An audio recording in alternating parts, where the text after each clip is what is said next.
Kur zbuloni një strukturë të çuditshme dhe me pamje komplekse në oborin tuaj, mendja tenton të hidhet menjëherë në një përfundim alarmant, blet, ose më keq akoma grerëza agresive. Për Jonathan Weberin, një profesor universiteti në pension që bënte një jetë të qetë në Berkshire të Anglisë, pikërisht kjo ndodhi. Por ajo që nisi si një kontroll rutin për insekte që thonë u shëndrua shpejt në një zbulim magjepsës që la të mahnitur edhe ekspertët më të rrept. Një strukturë misterioze e ndërtuar me një saktësi pothuajse arkitekturore fshihej nën rreshtat e tij të rozave. A ishte kjo një fole vdekje prurëse apo diçka që njerëzimi po e humbte ditaditës? Përpara se të fillojmë, shtypni butonin like dhe siguroni të pajtoheni në kanalin nëse nuk e keni bërë ende dhe aktivizoni zilën e njoftimeve që të mos humbisni asnjë histori të re. Ishte një mëngjes i freskët pranverore kur Jonathani po shëtiste në kopshtin e tij, duke u kujdesur për rrethin e tij të zakonshëm të ujitjes së bimëve dhe krasitjes së gardheve. Pikërisht atëherë ai vuri re një mase të çuditshme degëzash të lyera me balt, e ngatruar dhe e fshur poshtë njëra tjetrës prej shkureve të tija të trëndafileve, duke i ndërtuar në mënyrë të çuditshme, me një pjesë të jashtme të ashpër dhe vrimat të vogla pranë majës. Duke pasur parasysh përvojat e mëparshme me fole grerëzash, Jonathani nuk rrezikoi fare. Ai u zbraps ngadalë, me zemrën që i rrihte fort. Kam parë pjesën time të foleve gjatë viteve, tha ai më vonë, por kjo më bëri të mendohem. Thjesht duke ndryshe, diçka që nuk i bindej rregullave të natyrës që njihja. Siç kishte bërë çdo vit pa dështuar, Jonathani thiri shërbimin e tij lokal të besuar për kontrollimin e dëmtuesve. Brenda një ore, mbriti një teknik i quajtur Marcos, i veshur nga koka tek këmbët me pajisje mbrojtëse, i armatosur me mjete të specializuara dhe i përgatitur për të përballur me një turm të zemruar insektesh. Megjithatë, ajo që ai gjeti nuk ishte ajo që priste. Marcos i ul në gjunjë pranë strukturës me kujdes, duke e studiuar atë nga një distancë përpara se të afrojë pak e nga pak. Në pamjet e parë, mendova se kishim të bënim me një fole grerëzash, tregoi Marcosi, por forma ishte e gabuar. Nuk ishte forma e zakonshme sferike që shohim tek bletët ose grerëzat. Kjo kishte një ndërtim më cilindrik, si kolon pothuajse arkitekturore në dizajnin e tij. Ai ekzaminoi vrimat e ventilimit në maj, të cilat ishin simetrike dhe të hapura në mënyrë të barabartë, karakteristika të pazakonta që nuk gjenden në koshere tipike. Nuk kishte zhurmë gumzhimte, as rrahje agresive krahësh, as një lëvizje fare. I hutuar, Marcos vendosi të kalonte çështjen më lart, te një sy më i stërvitur i natyrës. Duke dashur të ishte absolutisht i sigurt, Marcos i kontaktoi një entomologe lokale, doktoreshën Elaine Evans, e njohur për punën e saj mbi polenizuesit, vendas dhe habitatet e insekteve. Më vonë atë pasdite, doktoresha Evans mbriti dhe sytë e saj u ndezën në momentin që pa strukturën. Jonathani puliti sytë i konfuzuar kur ajo tha: "Blet vetmitare." Nuk janë të gjitha bletët pjesë e kolonive? Pyeti Jonathani.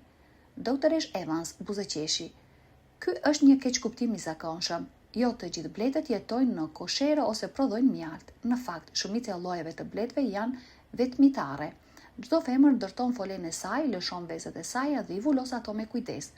Nuk ka mbretëresha, nuk ka punëtore, nuk ka hierarki. Është thjesht një nënë e vetme që i bën të gjitha. Jonathani mbeti i shtangur. Ajo që ai i friksohej si një infestim i rrezikshëm doli të ishte një habitat delikat dhe ekologjikisht i rëndësishëm. Këto blet janë të buta, vazhdoi doktoresha Evans. Ato rrallë thonë dhe kur e bëjnë është vetëm në mbrojtje. Janë shumë më pak agresive se bletët e mjaltit ose grerëzat dhe jashtëzakonisht të dobishme, janë ndër polenizuesit më efektiv që kemi. Ajo shpjegoi se struktura ishte ndërtuar ndoshta nga bletët muratore ose bletët gjethe prerëse, lloje që preferojnë të bëjnë fole në çarje natyrale duke përdorur balt, gjethe ose degëza për të ndërtuar tunele mbrojtëse për të vegjëlit e tyre. Vrimet e vogla të ventilimit ishin tipare gjeniale të dizajnit, të krijuara nga bleta nën për të rregulluar rrjedhën e ajrit dhe për të parandaluar mykun brenda foles. Ishte një mrekulli e inxhinierisë natyrore, pikërisht në oborin e tij. Obori i Gjonatanit ishte bërë një stre për një lloj që rrallë njihet, por që është jetik për ekosistemin ton. Ky zbulim ndryshoi tërësisht perspektivën e tij. Ishte një hapje sysh, pranoi Gjonatani. Ne gjithmonë dëgjojmë për shpëtimin e blerëve të mjaltit, por askush nuk flet kurrë për këto krijesa të vogla. Ato po punojnë po aq fort dhe nuk kërkojnë asgjë si shpërblim. I frymëzuar nga zbulimi, Gjonatani vendosi të mos e hiqte strukturën. Në fakt, ai shkoi një hap më tej. Me udhëzimin e doktoreshës Evans, ai po planifikon të instalojë disa hotele bletësh dhe të mbjell lulet e egra vendase për të inkurajuar më shumë bletë vetmitare të bëjnë fole në kopshtin e tij. Kur nuk e kisha imagjinuar se do të bashkëtoja me bletët, tha ai duke qeshur, por duke ditur se ato po ndihmojnë planetin dhe se nuk do të më ndjekin në probor, kjo është një fitore për të dyja palët. Doktoresh Evans vlerësoi vendimin e tij, duke vënë në dukje se më shumë pronar shtëpisë duhet të konsiderojnë krimin e mjediseve miqësore për bletët. Bletët vetmitare po paksohen për shkak të humbjes së habitatit, duke bërë diçka aq të thjeshtë sa të lejosh natyrën të bëjë punën e saj. Njerëz si Gjonatani po japin një ndikim të madh. Gjëja e pazakonte e Gjonatanit dhe udhëtimi që pasoi përfundoi duke ndesur një bisedë më të gjerë në komunitetin e tij. Ai ndau përvojën e tij me fqinjet, të cilët ishin po aq të befasuar kur mësuan për këto bletë jo agresive që bënin punën e tyre në qetësi. Historia e tij madje u botua në një gazetë lokale kopshtarie, duke frymëzuar të tjerët të mendohen dy herë përpara se të therasin kontrollin e dëmtuesve. Ajo që nisi si një thirrje nervoze për një rrezik të mundshëm, u shndrua në një mësim të papritur në kujdesin ekologjik. Gjonatani tani e sheh oborin e tij jo vetëm si një vend bukurie dhe pushimi, por si një pjesë e vogël dhe lulëzuese të puzzle-it më të madh të planetit. Kështu që, herën tjetër që do të hasni diçka të rëndësishme apo të çuditshme në oborin tuaj, përpara se të merrni sprucat kundër insekteve, kushtoni një moment për të parë më afër. Natyra shpesh fshe mrekullitë e saj më magjepsëse në pamjet e parë.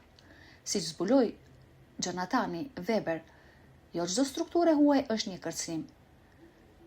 Ndonjëherë është një dhuratë, një mundësi e rrallë për të dëshmuar shkëlqimin e qetë të natyrës nga afër dhe ndoshta edhe për të bërë një mbrojtës i saj.